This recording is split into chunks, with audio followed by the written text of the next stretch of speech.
They seated me behind a floor vase so tall it could have housed a bonsai tree, a security camera, and still had room left over for my dignity. It was Daniel's engagement party, my only child, my late husband's pride, my reason for putting on lipstick and tolerating crowds. I'd imagined I'd be seated near him, maybe even asked to say a few words.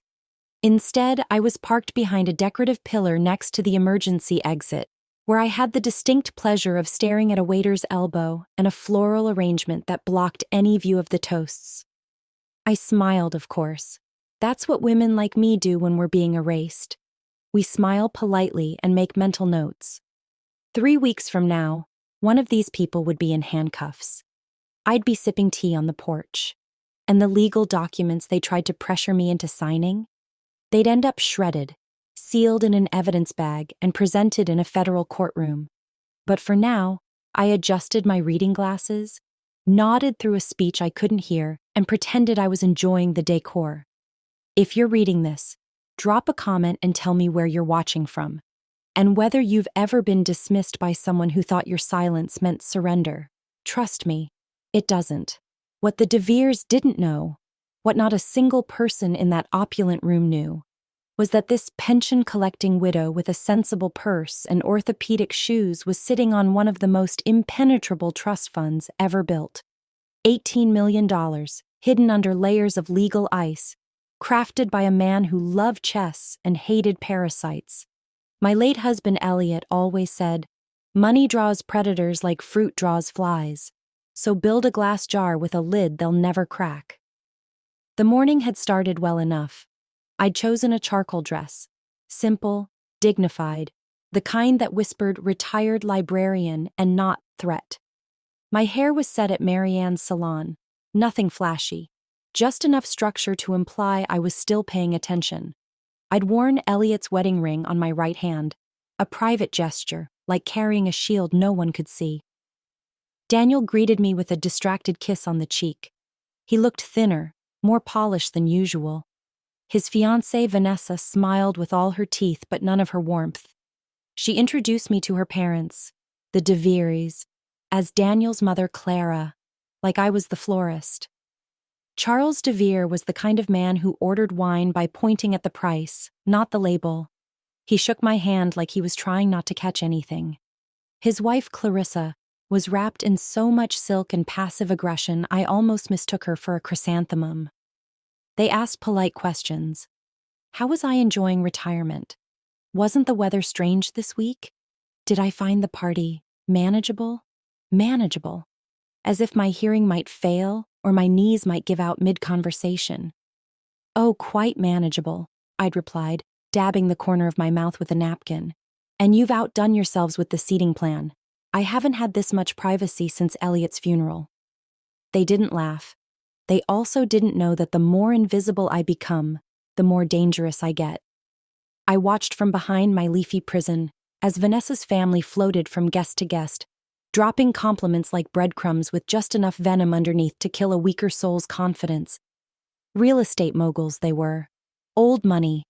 The kind of people who call themselves stewards of legacy while eyeing everyone else's bank accounts. I let them underestimate me. I always let them. They assumed I was just another pension-collecting widow in sensible shoes. They were wrong. I was the executor of an $18 million trust, and I had just activated a clause my husband left for moments exactly like this. I always say the most dangerous men don't show their teeth when they attack. They show them when they smile. Charles DeVere had a smile like that. The kind that didn't quite reach the eyes. Too polished, too precise, like it had been practiced in a mirror until sincerity wore off completely. A predator in cufflinks, camouflaged in courtesy. It was 3 days after the engagement party. Daniel had called and said Charles wanted to get to know me better, just the two of us. Apparently, the DeVeres believed in bonding over lunch once the paperwork of a marriage began hovering in the air like humidity. I agreed, of course, politely, cheerfully. I even wore my late husband's cuff-style watch, the one he bought after his first successful hedge fund quarter.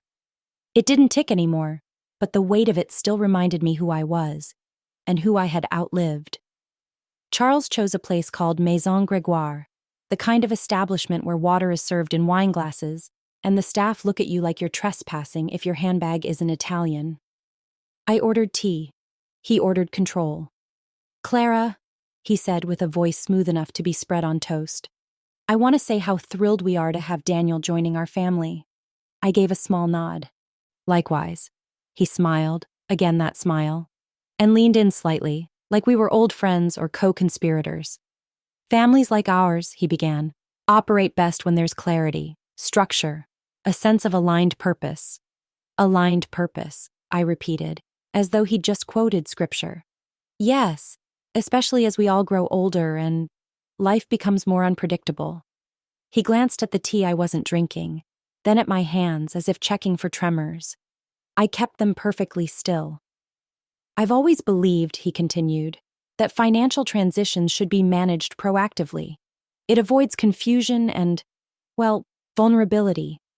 There it was, wrapped in cashmere and served with crème brûlée, the pitch. "I couldn't agree more," I said, folding my napkin neatly in my lap. "I'm glad to hear that," he replied, eyes lighting up just a bit. "Because I've had our family office draw up some preliminary documents that might simplify your estate, make things easier for Daniel in the long run."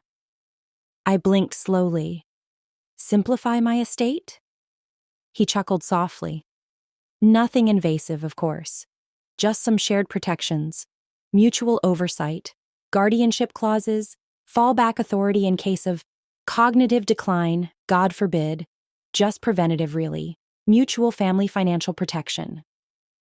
And there it was, mutual family financial protection, that polished, lawyer-approved phrase that really meant, sign this so we can keep an eye on your assets. And maybe, if you're too slow to notice, make them ours. "I see," I said, stirring my tea just for effect. "Well, it's all a bit technical for me. I was a librarian, not a banker." He laughed like I'd told a charming joke. "Of course, and that's why we'd handle everything. My team's excellent. They've done this before for families in similar situations." "Similar situations," I said, tilting my head. "Elderly women with modest means?" "Oh no," he said quickly. "No, not at all. I mean families with legacy considerations, future generations to plan for." I looked at him for a long moment and then smiled. "I do appreciate your concern, Charles," I said, folding my hands gently. "But my husband was very clear in his wishes. He handled all of that before he passed." "Ah," Charles nodded, that thin smile appearing again like a crack in porcelain. "Yes, I heard Elliot was a rather particular man." "He was," I said, "especially when it came to money and snakes." "Snakes?" Charles blinked. "Oh yes, had a real thing about them. Said they always looked polite before they struck." For a moment, the waiter appeared and broke the tension by asking about dessert. Charles waved it off. I asked for lemon sorbet. The rest of the lunch was uneventful, the kind of polite drudgery that masks an ongoing power assessment. He spoke of business and foundations. I listened, nodded, occasionally asked innocuous questions that told him nothing and confirmed everything I suspected. This wasn't about Daniel. It was never about Daniel. It was about the math, about the line items on a spreadsheet he hadn't seen yet but assumed existed and wanted to touch. He thought I was alone, old, quiet, tired, and most importantly, unguarded. He thought wrong. I walked out of that restaurant with the signed check for my sorbet and the knowledge that Charles DeVere had just confirmed what Elliot always warned me about. They come in smiling, and they always want the key before they ask how the lock works. That night I took out Elliot's sealed envelope from the drawer, the one marked, "Only if you're being cornered," and I slid it open with a silver letter opener shaped like a sword. The last thing Elliot ever gave me was a letter I wasn't allowed to open until someone tried to take something from me. Not in the legal sense, of course. Elliot didn't believe in sentiment without structure. The envelope sat in my desk drawer for 4 years, beneath our marriage certificate and a black and white photo of us from our 2nd anniversary.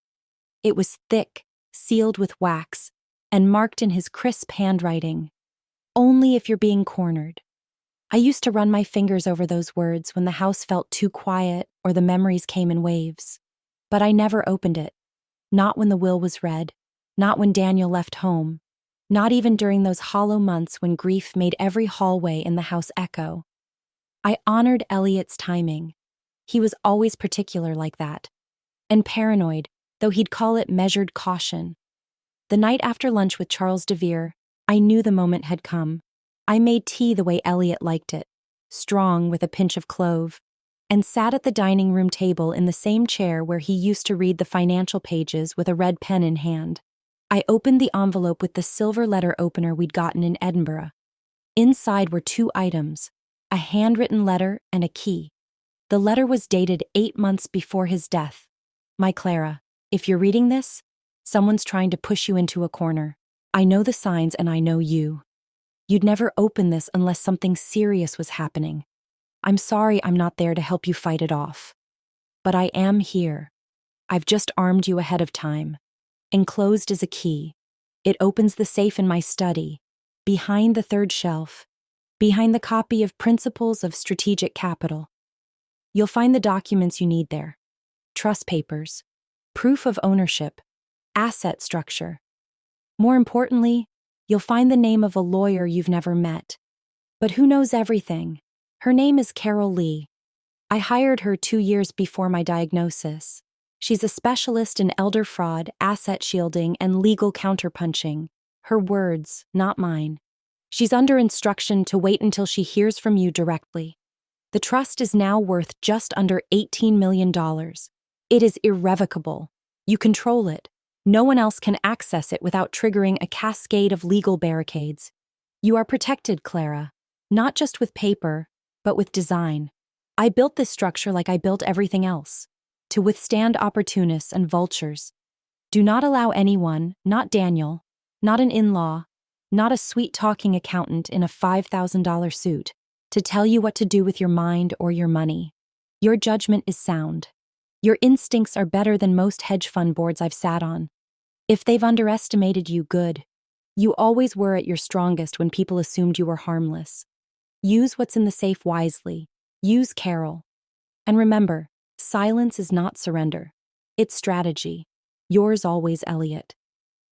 By the time I finished reading, my tea had gone cold. I held the letter in both hands, my knuckles white, not from fear, but from the weight of being seen. Even in death, Elliot had anticipated the exact pressure point. Someone trying to isolate me, question me, soften me up before the strike. He had seen it coming years before I ever sat behind that floral pillar at the engagement party.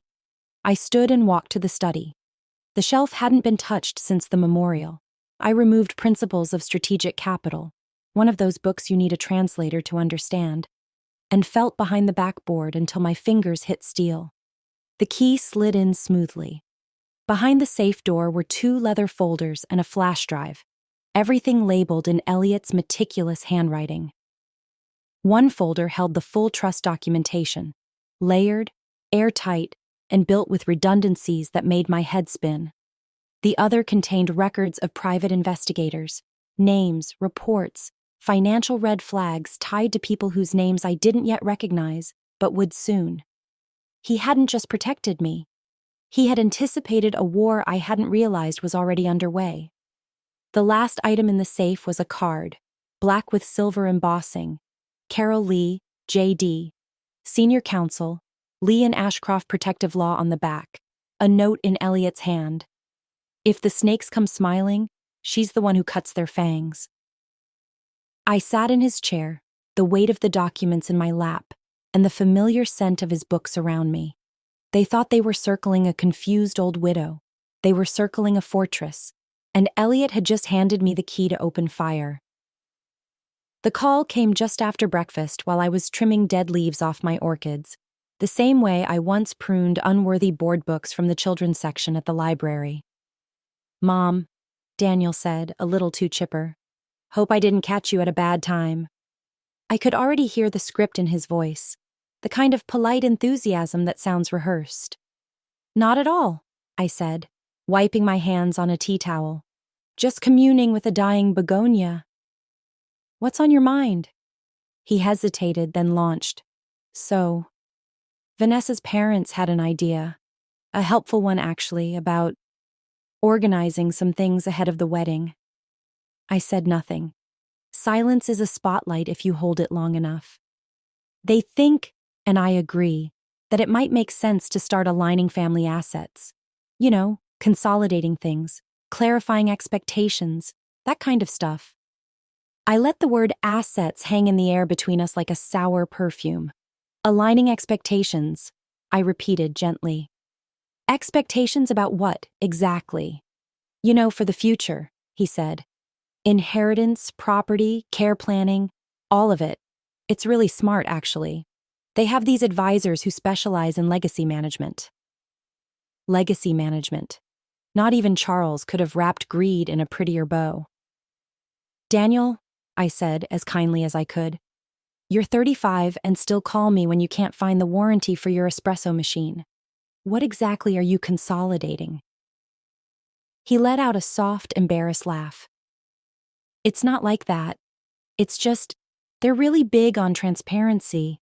And they brought up the idea of making things more seamless in case anything happens. There it was, in case anything happens.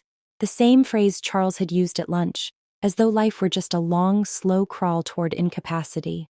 And the wise thing to do was hand over the wheel before you forgot which pedal was which. I could hear Vanessa in the background, not her words, just her tone. Polished, warm, and laced with subtle control, like a hostess complimenting a casserole before throwing it in the trash. I just think, Daniel continued, that you'd be more protected if we made sure everything was squared away. You know, streamlined. Streamlined, I said, voice calm. So no one has to wait for a probate hearing when I keel over? Mom, that's not what I said. No, I replied gently, but it's what someone said to you. He went quiet. A long, heavy pause that confirmed everything I needed to know. They'd gotten to him. I pictured it. Charles in his study, laying out glossy brochures with faux legal warmth, talking about legacy portfolios and protective instruments. Vanessa nodding along, her hand on Daniel's shoulder like a leash made of affection. They weren't just planning a wedding, they were blueprinting a merger. I could feel the shift, the way my son was now a bridge, not a shield. The way trust could quietly be turned into a liability in the wrong hands. But I didn't argue. I didn't scold. I didn't correct. Instead, I smiled into the receiver and said, "That's very thoughtful of you. Why don't you send me whatever they want me to look at?" He exhaled, relief mixed with something that sounded suspiciously like guilt. Really? That'd be great. I think this could be really good, Mom. I'm sure it will be, I said, already reaching for Elliot's file folder. We hung up with promises of brunch soon, a promise I had no intention of fulfilling until I knew exactly how deep the DeVere blueprint ran. I opened the trust packet Elliot had left and began cataloging what I hadn't yet fully absorbed. 6 real estate holdings, 4 brokerage accounts under shell protections, 2 philanthropic arms designed to shield liquid assets, all of it bundled under an irrevocable structure with me as sole controller. If anyone tried to gain legal access, the cascade would trigger: a forensic audit, lawyer alerts, and a silent flag to Carol Lee's office. Elliot hadn't just protected me. He had created a fortress disguised as a bank account. But even fortresses need guards. And it was time I checked the perimeter. That evening, I brewed a fresh pot of black tea and opened my old Rolodex.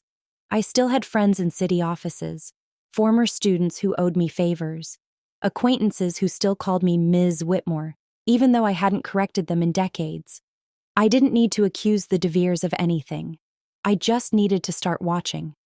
Because when a family talks about consolidating assets before the honeymoon registry is even live, they're not planning a wedding. They're planning a takeover. The invitation came in the form of a gold-trimmed envelope, hand-delivered by a courier who looked like he'd been instructed not to speak unless spoken to. Inside, a folded card with slanted cursive read, "Dear Clara, I'd love to share lunch, just the two of us. A chance to discuss future peace of mind." Warmly, Charles DeVere. There was a reservation slip tucked inside. Private room at the Langston Club. I'd only ever seen the inside of that place once, and it was from a picture in the local paper. Charles shaking hands with the mayor beside a gold-rimmed bottle of something French. I accepted, of course, with a smile, and then circled the date on my calendar like one might circle a fire drill. When I arrived, Charles stood to greet me. A soft pat on my shoulder, a smile so wide it nearly cracked the varnish off his charm. "You look radiant, Clara," he said. "May I say Vanessa is lucky to be marrying into such poise?" I returned the compliment with a nod and a lie of my own. "And Daniel speaks highly of you. Says you're strategic." He beamed. "Ah, flattery will get you everywhere." The room was all polished oak and hushed conversation. Waiters moved like shadows. The menus were leather-bound and intimidating. I ordered a poached pear salad. Charles ordered dominance, garnished with veiled concern. "I wanted to talk," he began, setting his napkin on his lap with exaggerated grace, "because transitions, especially at this stage in life, can be overwhelming, and I thought perhaps I could help ease some of that burden." He made it sound like I was hauling boulders through my sunset years. "How kind," I replied, "though I find that aging, like gardening, requires pruning more than pushing." He chuckled as if I were delightfully quaint, then reached into his briefcase and placed a stack of documents on the table between us. "No pressure, of course," he said. "These are just outlines, safety nets, contingency options." I flipped the first page. Durable power of attorney, medical proxy, financial custodianship clauses wrapped in terms like streamlined family stewardship.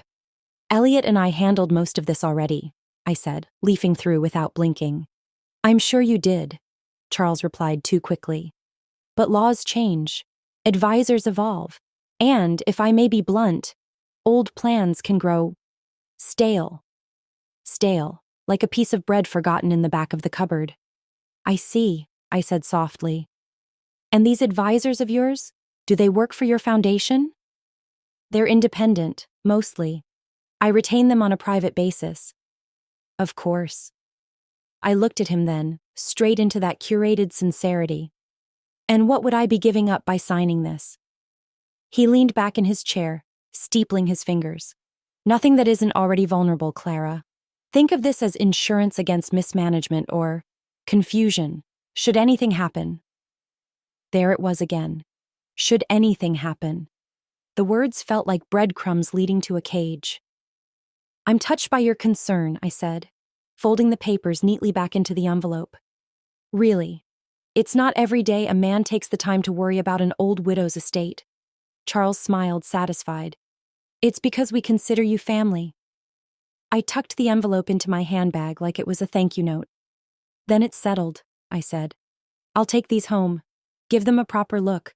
I wouldn't want to insult your legal team by skimming." He lifted his glass. "To thoughtful preparation." I clinked gently. "To accuracy." By the time dessert arrived, I'd memorized half the names on the letterhead. None of them were familiar. None of them, I suspected, had ever represented a client whose best interest wasn't spelled with dollar signs. I left lunch with a full stomach and an even fuller sense of clarity. Back home, I placed the envelope on the kitchen counter and called Carol Lee.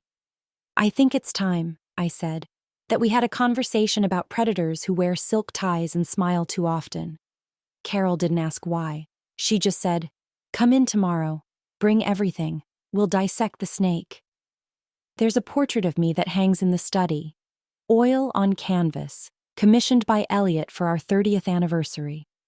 I'm seated in a high-backed chair, hands folded neatly in my lap. The background is a blur of our library shelves, and the artist captured the precise tilt of my head. The one I give when someone's trying to sell me something I already own. Elliot loved that expression, called it my not-so-fast look. "You wear patience like armor," he'd once told me. "But you never leave the sword too far." I used to think the portrait was excessive, too grand, too formal. Now I see it for what it was. Elliot's reminder, to me and to anyone who might walk into that room, that I wasn't to be underestimated. The morning after my lunch with Charles DeVere, I stood in front of that painting, coffee in hand, and finally understood what Elliot had been trying to say. Be underestimated, but never unprepared. I pulled the manila envelope from my handbag and placed it next to the documents from Elliot's safe. I didn't even have to open it again to know that it was a velvet-wrapped trap. I could feel it in my bones. The subtle weight of coercion disguised as care. At 10:30 sharp, I took a cab to Ashcroft and Lee. It wasn't the kind of place with a reception desk full of plants and glossy magazines. No lavender hand soap in the bathroom, no motivational posters, just frosted glass, clean floors, and an air of quiet readiness. Carol Lee met me in a corner office with a firm handshake and eyes that missed nothing. "Clara Whitmore," she said, motioning to the chair. "I've been expecting this day since your husband's last memo." "You knew Elliot?" "We never met in person," she replied, sliding a legal pad in front of her. "But we worked closely, very closely. He left specific instructions for when you walk through that door." I handed her the DeVere documents. She didn't even blink before pulling out a red pen and a highlighter. Within minutes, the pages were bleeding annotations. "This isn't basic protection," she said. "It's a layered power grab. If you had signed this, you would have handed Charles DeVere the authority to act in your name on anything from property sales to bank transfers." "And the medical section?" "He could have declared you incompetent and moved you to a facility of his choosing." I let that sink in, the gall, the design of it, and the performance over lunch, smiling, concerned, fatherly, like I needed help getting across the street, not across the rest of my life. "What do you recommend?" I asked, though I already had a sense. Carol leaned back slightly, that glint in her eye like a chess player 4 moves ahead. "We let them think it's working. You stall, act a little confused, maybe even grateful. You feed them just enough cooperation to lure them in. And when they reach for the crown, we slam the gates," I finished. She nodded. "Exactly." For the next hour, we sketched out a plan. A controlled sting, complete with wired conversations, notary traps, and a hidden camera protocol that would make a Hollywood producer blush. Carol had done this before, more times than she liked to admit. Elder fraud, she said, was the quiet epidemic. Most victims were too embarrassed to fight back, or worse, too isolated to know they were being targeted. "But you're not most people," she said. "You're prepared, and you've got firepower." "Elliot," I said quietly, "and now me."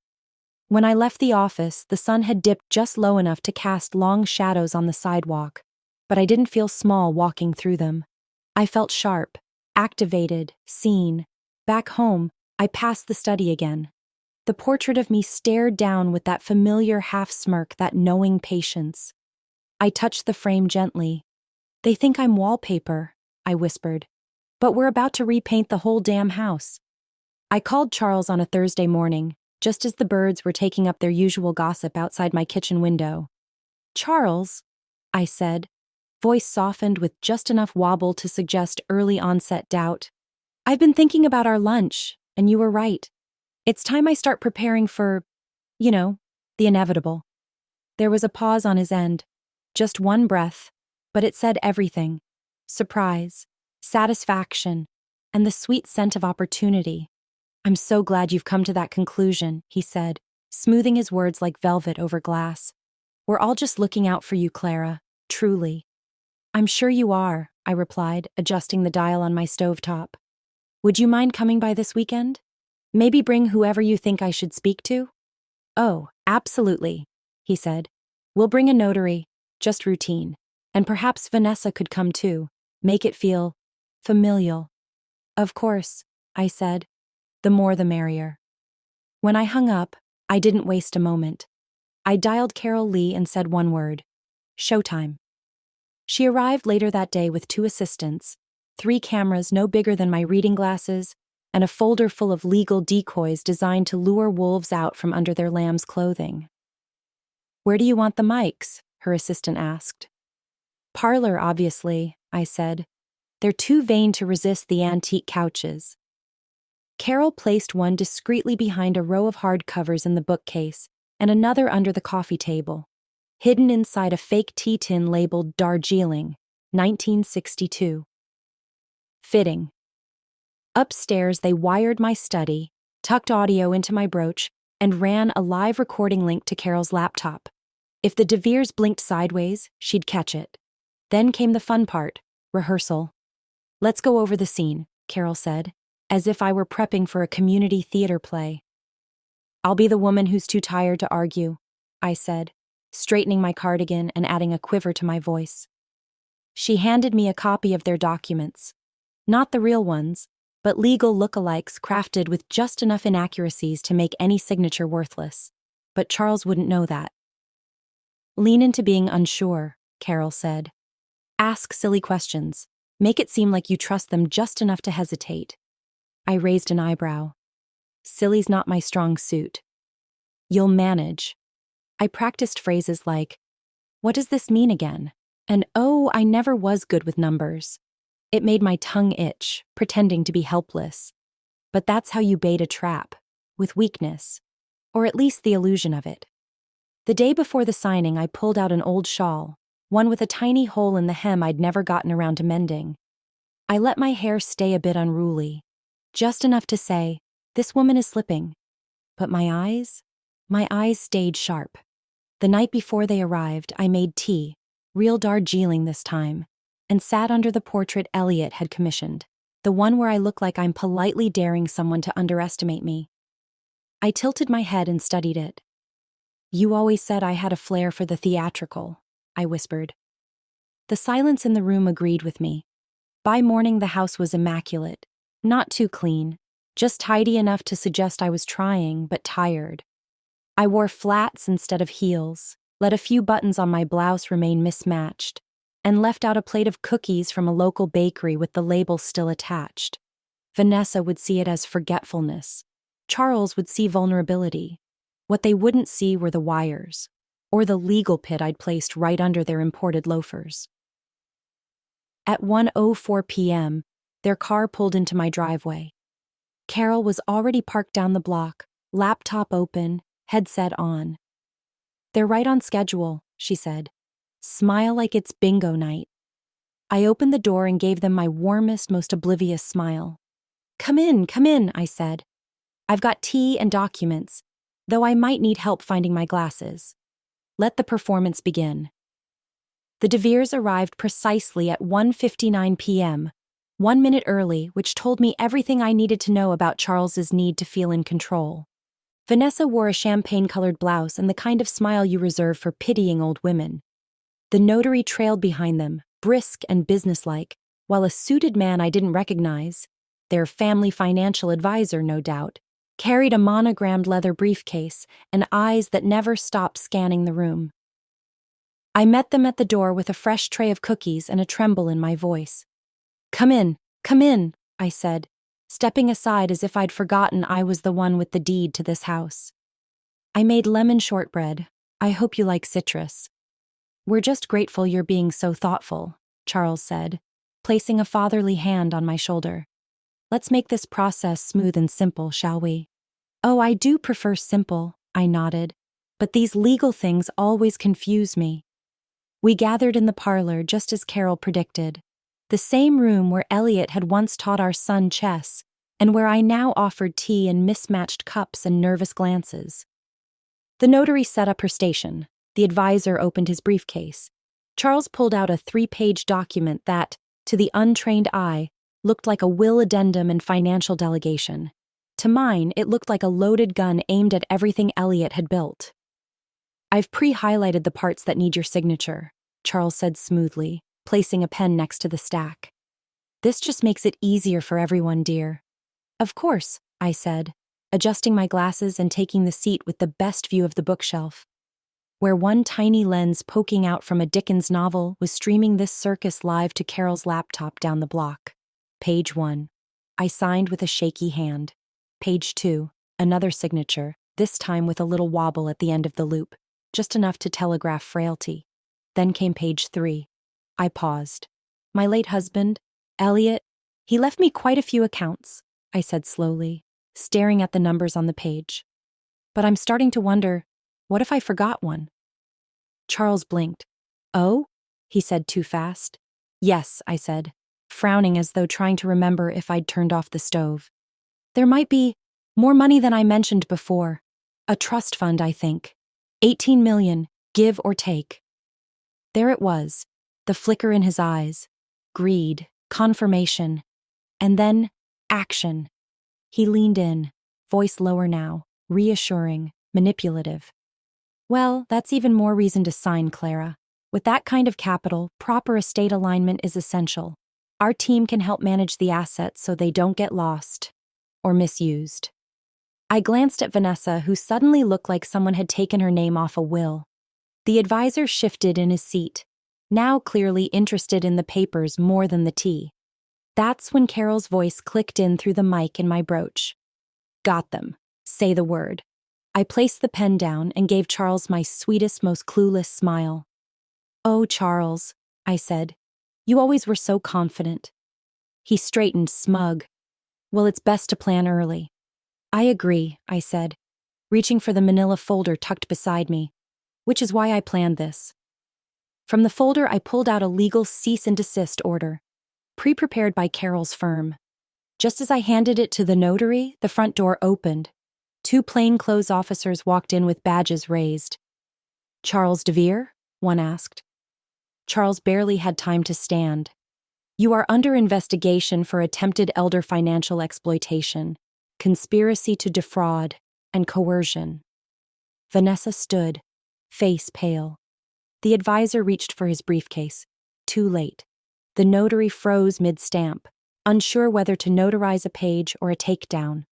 Charles tried to bluster, to object, but the officer simply read out his rights while Carol, now inside the house, handed the second officer a flash drive. Every word, she said, from setup to sting. As they led him out, I followed to the doorway, hands folded in front of me, just like the woman in the portrait. Next time, I called after him, you should really read the room. And just like that, the wolf in polished shoes was escorted off my property by the very laws he thought were too slow to catch him. Daniel arrived the next morning. I heard his car before I saw it, tires crunching the gravel too fast for a man raised on manners. He didn't knock, just opened the front door like he used to when he was 12 and forgot his key. Tell me this isn't true, he said. His face was pale, eyes wide, his phone was still in his hand, open to a paused video, the sting footage. Carol had sent it to him, at my request. I didn't want him hearing the truth secondhand at brunch with the DeVeres. I closed the book I'd been pretending to read and stood. It's true, I said softly, and I'm sorry you had to hear it that way. Daniel ran a hand through his hair. Mom, they were arrested in your house. Yes, in the parlor, I replied. I had the good sense to move the rug first. He blinked, as if the absurdity couldn't quite land. Then his voice dropped. Did you plan all of this? No, Daniel, I said. I prepared for it. That's different. He sat on the edge of the sofa, hands trembling slightly. I saw the boy in him again, the one who scraped his knees on the same wood floors, now trembling beneath this new truth. I loved Vanessa, he said. I know, I said gently. That's why they picked you. His jaw tightened. And Charles? I handed him the envelope I'd pulled from the safe. Inside were 3 manila folders, each with a woman's name and a familiar pattern. Sudden estate consolidation, power of attorney transfers, joint accounts opened and drained within a year. 3 widows. 1 man behind all of them, Charles DeVere. They settled quietly, I said. No jail time, just restitution. But he never stopped. Daniel stared at the pages, at the letters, at the signatures, jagged, hesitant, like the ones they had tried to get from me. He looked up, voice cracking. You think he would have done that to you? I know he would have, I said. That's why your father built a trust he couldn't touch. That's why I let him get just close enough to prove it. Daniel stood, pacing now, like he used to do before a big case. And Vanessa? Did she know? I didn't answer immediately. Instead, I walked to the mantel and picked up the small brass frame that held a photo of Elliot holding baby Daniel, smiling the same smile his son wore when he still believed in people like Charles. She knew enough to stay quiet, I said. Enough to practice smiling while her father signed the paperwork. Daniel sank into the chair beside me. I feel like an idiot. You're not, I said. You were hopeful. Hope is not a crime, but sometimes it's a liability. He stared at the fireplace, empty and cold. I proposed to her in this house, he said. I remember, I replied. You spilled champagne on the rug. He laughed, but it was hollow. What do I do now? I turned to him fully. You walk away. You tell her it's over. And then you learn the difference between a partner and a predator. Silence. Then I said what I had been holding back. The De Veres didn't want a daughter-in-law, Daniel. They wanted an ATM, and you were their PIN code. He exhaled, sharp, like it had been trapped in his chest for weeks. I should have seen it, he muttered. No, I said. They're professionals. You're a son. That's why they underestimated the wrong Whitmore. He looked at me then, really looked, and I saw it click. The strength, the foresight, the trust, all of it. Thank you, he said, for not letting them win. I placed my hand over his. Thank your father. I just followed his blueprint. And with that, the storm began to clear. Not all at once, but enough for the truth to settle. Heavy, but healing. It started with a letter, handwritten shaky cursive on lavender stationery. Dear Mrs. Whitmore, I saw the news. You don't know me, but your story. It saved me. My son-in-law tried the same thing. They told me I was confused, that I was a burden. But I wasn't crazy. And now I have proof I'm not alone. Thank you. Sincerely, Rose Callahan, age 82, still here. I read it at my kitchen table, with the same teacup Elliot once chipped reaching for a newspaper. That chip never bothered me. It reminded me that even small fractures mean something survived. By the end of the week, there were 12 more letters. A woman in Georgia who was tricked into signing her lake house to her granddaughter's fiancé. A retired teacher in Nevada whose niece moved her into a mobile home and sold her Victorian estate within 60 days. A widower in Oregon who was declared medically unfit by his daughter's lawyer after refusing to give her power of attorney. Different names, different states, but the same signature on every story. Coercion disguised as concern, paperwork dressed up as protection, and a society too quick to assume that gray hair meant diminished judgment.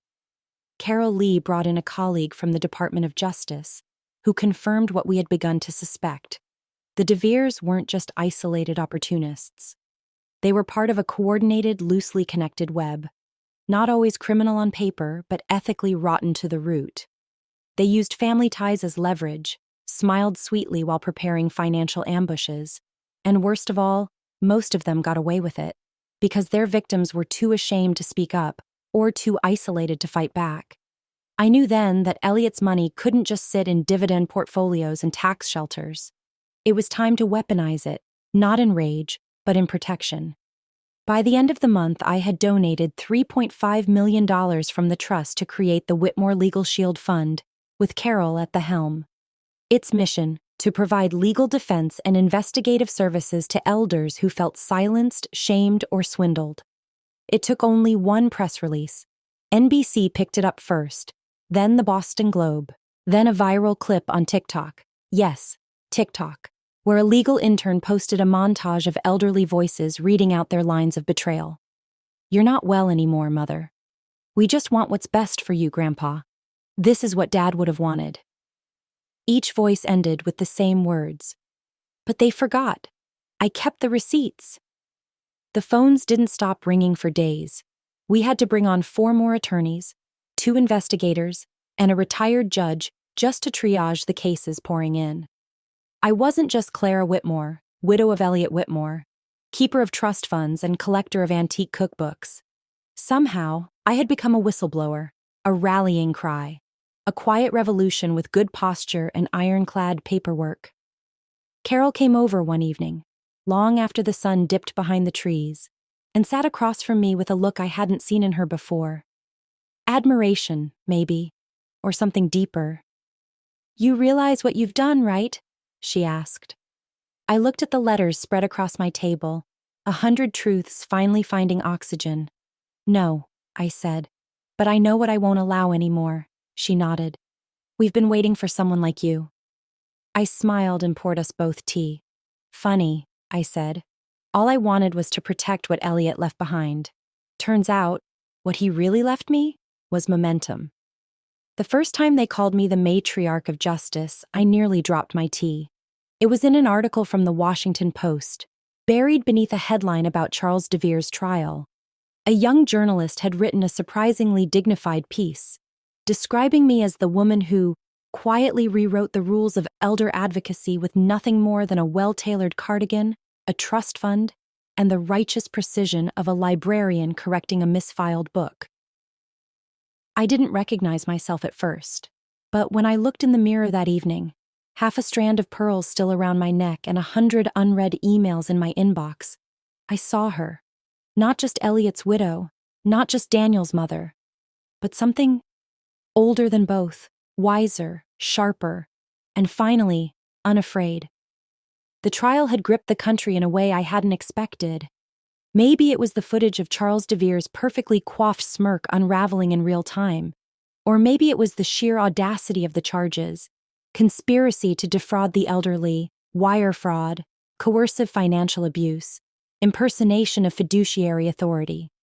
But I think the real reason people paid attention was simpler. Every family has a Charles. Some wear suits, some wear sympathy, all wear masks. By the time Carol and I walked into that courtroom on the first day, I had already testified via affidavit. But I insisted on being present. Front row, unblinking, in the same gray coat I'd worn to Daniel's engagement party.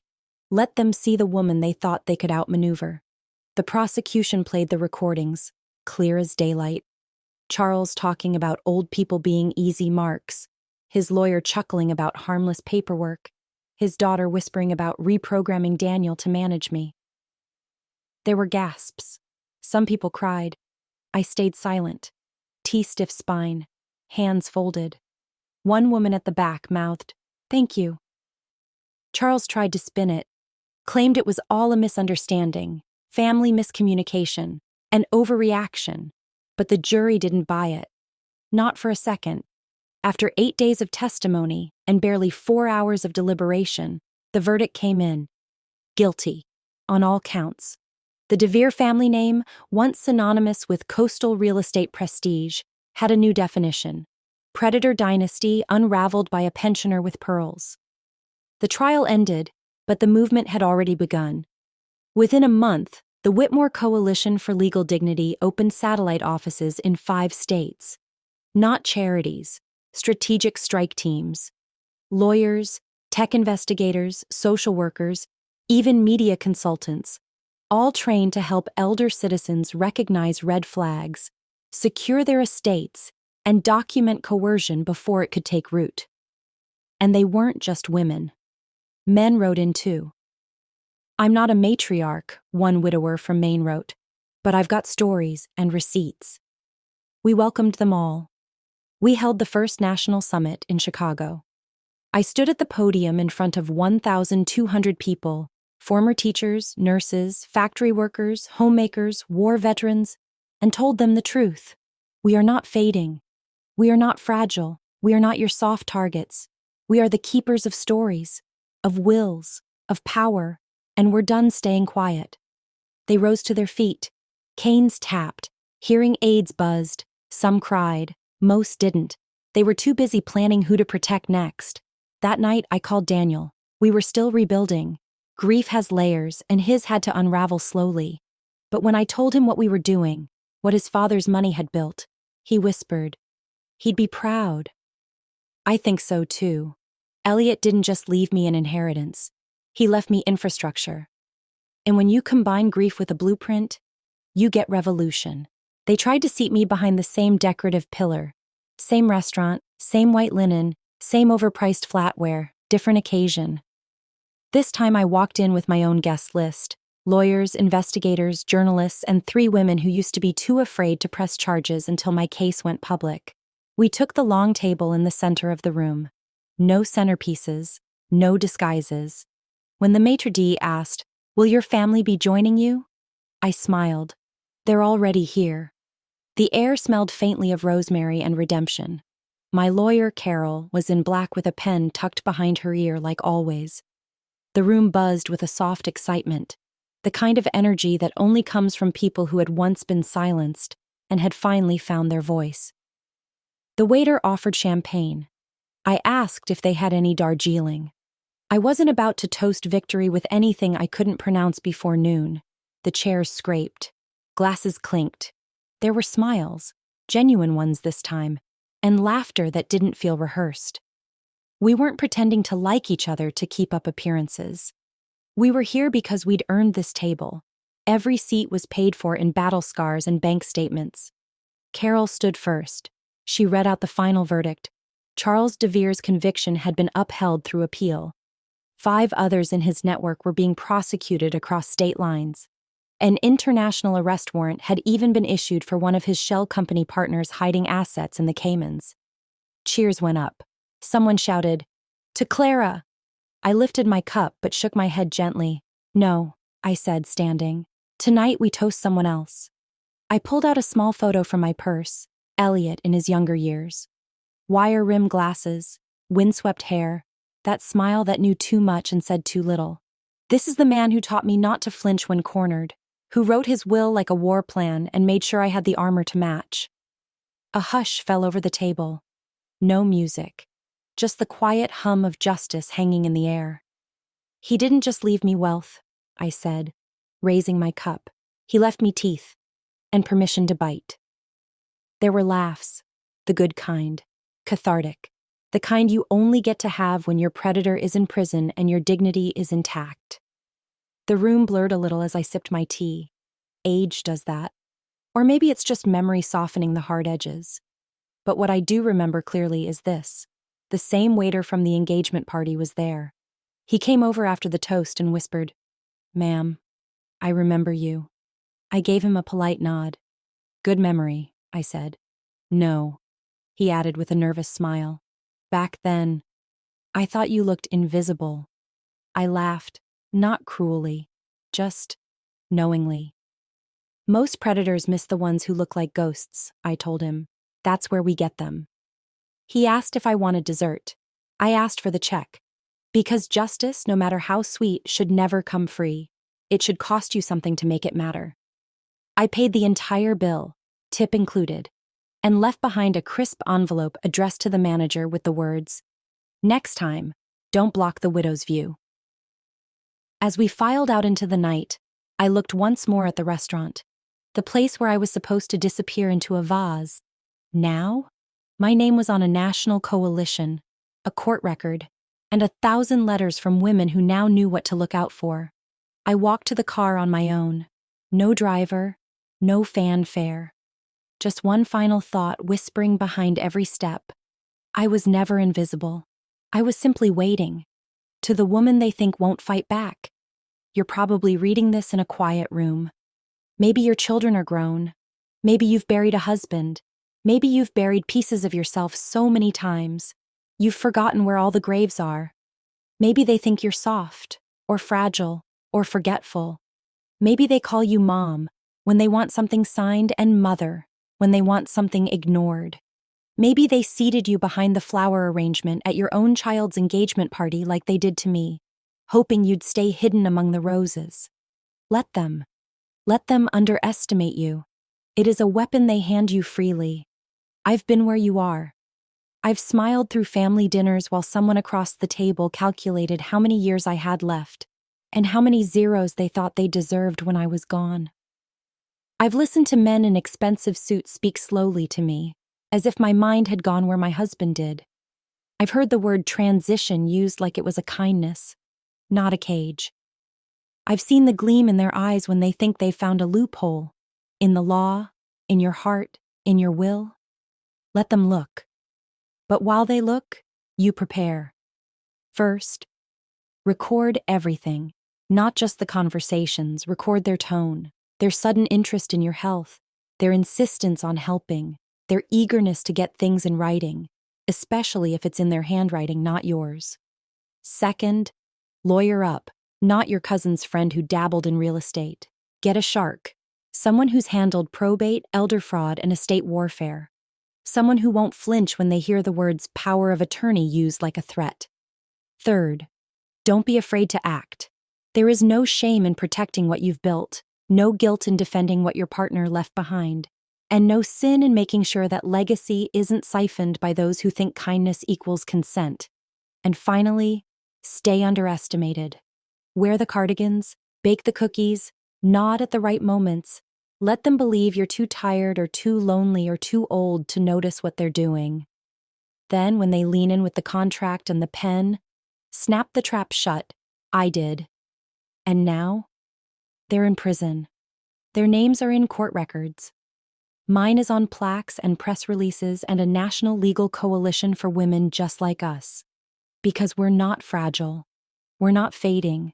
We're not done. We're just getting started.